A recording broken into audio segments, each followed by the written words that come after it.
Thanks for coming, everybody. My name is Burton Levine. I'm introducing a new sample methodology, but I'd like to recognize my co-authors, Carl Crocky, who's in the room, if you need to talk to him after this talk, and Georgi Bobichov.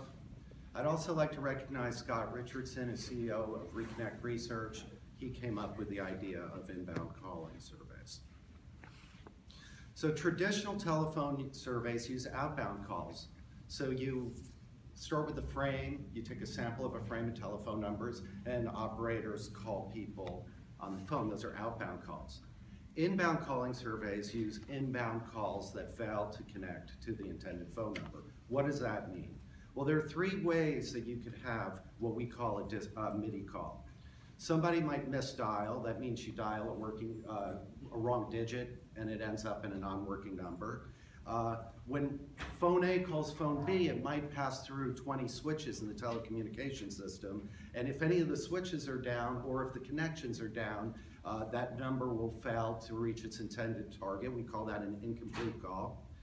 Disconnected number is obvious. And we have this acronym, the second I refers to inbound. We call these MIDI calls. If you ever made a telephone number and got a message that said, the number you have dialed is not working or something, please check the number and dial again, you dialed a MIDI call. In the United States, there's over 120 billion calls a month, and 4 to 8 billion of these are MIDI calls. So there are lots and lots of MIDI calls.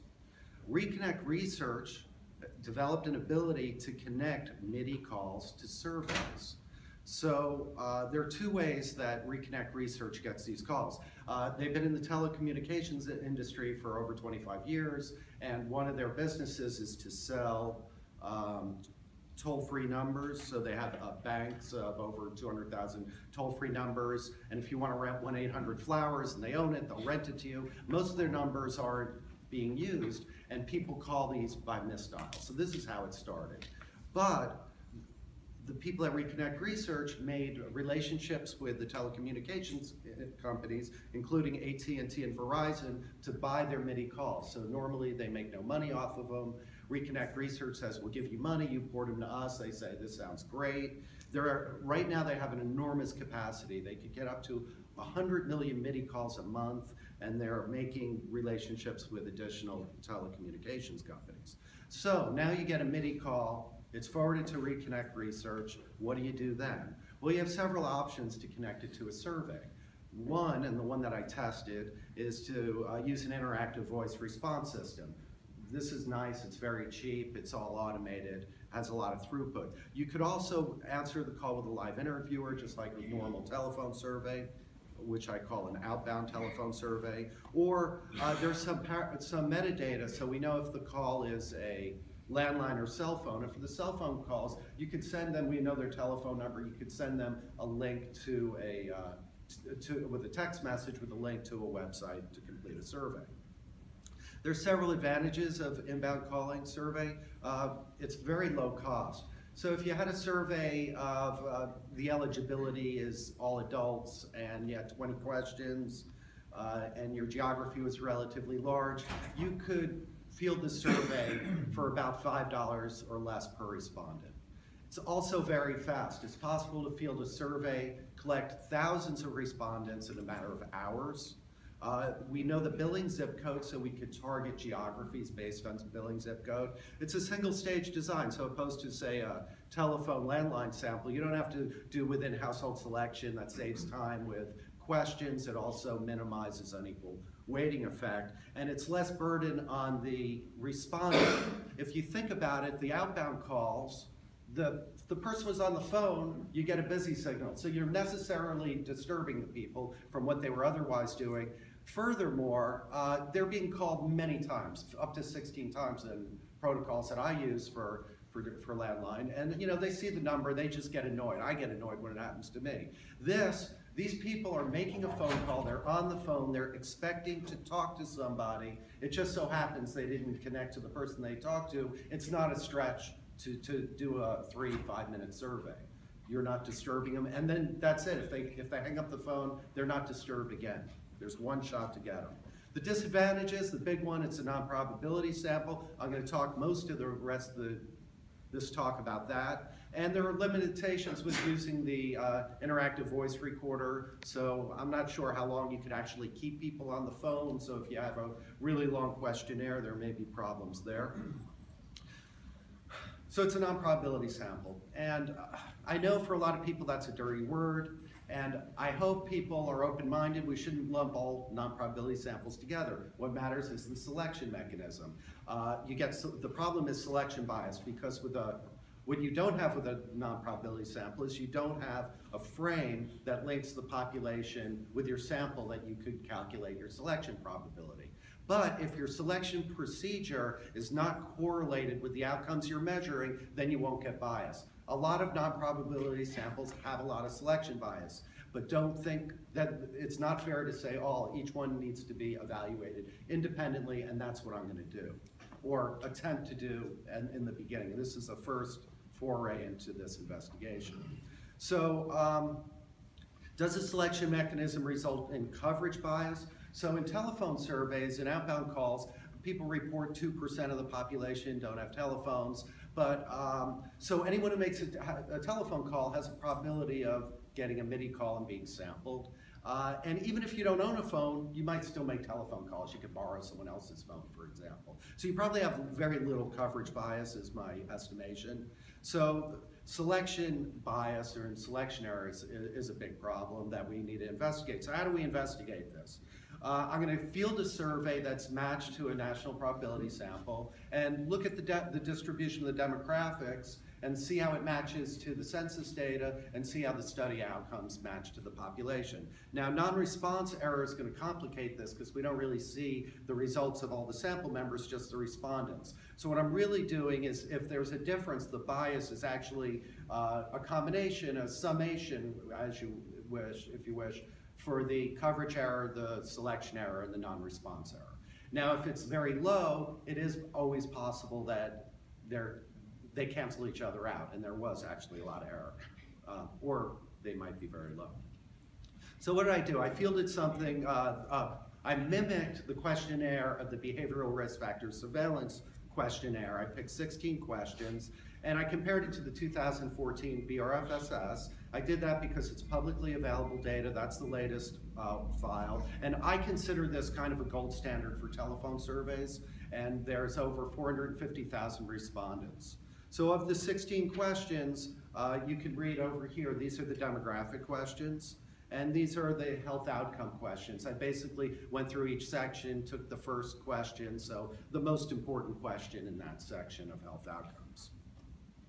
So we fielded this study in September of last year, and I could have fielded it in a day, but I wanted to get respondents in all the days of the week, and I'm not going to talk about the results of analyzing that. There's not enough time. But these are the respondents. This shows the inbound calls and the respondents by day of the week.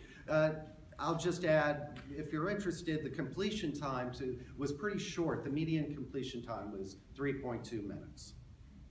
The maximum was 6.4. So we sampled a little less than 53,000 inbound calls, and we got approximately 6,800 respondents. The AAPOR 3 response rate was 14.5%. And remember, this is with one call attempt. So this is doing pretty well. Telephone surveys usually don't do this well on the first call attempt for outbound telephone surveys. So here are some results of the demographic distributions. So I compare the BRFSS on the left to the inbound calling in the middle and the population on the right. The population is derived from the calibration totals that the BRFSS uses, which I think come from the American Community Survey. You'll notice in the upper left, we look at the sex categories. Like the BRFSS, there's more females than in the respondents than the population. Oh, one other thing, the BRFSS samples, there's a way to account for the different selection probability by state. Otherwise, there's no other weighting for either the ICS or the BRFSS. If we look at the upper right one, that's the race ethnicity, I find this really interesting. So the BRFSS has like other telephone surveys, has a lot more whites and fewer Hispanics and African Americans in the population, but the inbound calling survey was right on target. And if you look at the age categories, again, like other telephone surveys, I'm not picking on the BRFSS, it turns out that they have fewer young adults and more older adults. But again, the ICS match very closely. Interestingly, again, with the BRFSS, like other telephone surveys, you have fewer less than high school and more bachelor's and above. It actually flipped around with the inbound calling survey. This is the distribution by state. That matched really well. I was actually quite surprised how well that matched. So I did a calibration using a ranking procedure similar to what they do at the BRFSS. These are the categories. After calibrating the inbound calling survey data, I got an unequal weighting effect of 1.14. And people who do weighting know that's really low.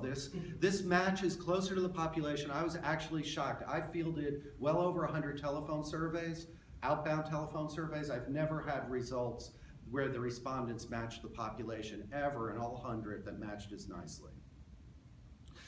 Here's some of the health outcomes. I won't go through them all, but you can see, gee, they matched up pretty nicely.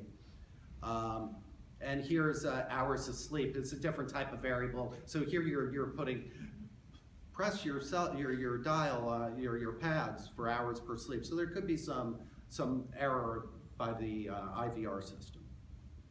So the summary of the findings of this pilot is that the demographic distributions match the census very closely, surprisingly closely, and the study outcomes match the BRFSS study outcomes very well.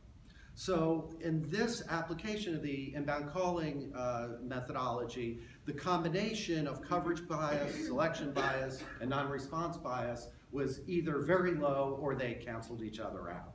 It's likely that it was very low. But I want to preface that not to get too excited because this is only one study and these are encouraging. More investigation is needed.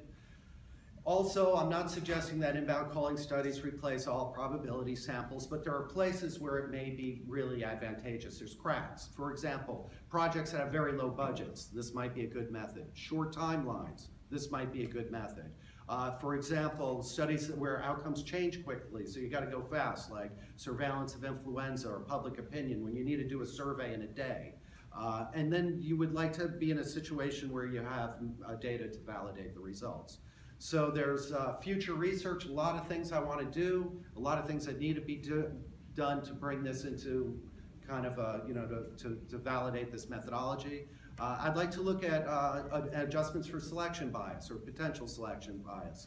So you got to think that the average, your probability of being a MIDI call that's selected is related to how many phone calls you make per day. So I could ask that as a question and then investigate if that's correlated with some of the outcomes. If it is, I could use that to reduce selection bias to get kind of a pseudo probability of selection. Also phone type, it seems reasonable that if you had a landline, you're more likely to misdial because you're manually entering the number. So maybe you're more likely to be a MIDI call if you're a landline. So there could be an adjustment there. We have the zip code, so we could adjust for non-response by taking census data at the zip code level, modeling non-response, and using the inverse of the predicted probability as a non-response adjustment. That's one idea. You could use weighting classes based by geographies as well, maybe by rural urban like they do in the BRFSS. I didn't have time to do that. I'd like to validate the methodology with a household study with in-home data collection with a really high response rate. So that's the next pilot that I'm going to do. So as we get new supplies of MIDI calls, we need to validate them. Are they behaving similarly? We don't know. Each time we get a new supplier, and in my mind, every time we use this methodology, I would like to do a validation of it. So I'm interested in mode effect, using an interactive voice recorder versus a live interviewer. The interactive voice recorder is really nice because it's so cheap, but we could field a study, do it both ways, and see if we get different responses. I'd like to use ICS to sample rarer populations. As you know, screening a rare population is very expensive. You might use this to screen the rare population, then you know their telephone number. You can either sample them there with IVR or collect their data and call them back later. And I'd like to use inbound calling studies to recruit people with a live telephone interviewer, like outbound telephone surveys, or sending them a link and do the web survey and seeing what happens there. Thank you very much.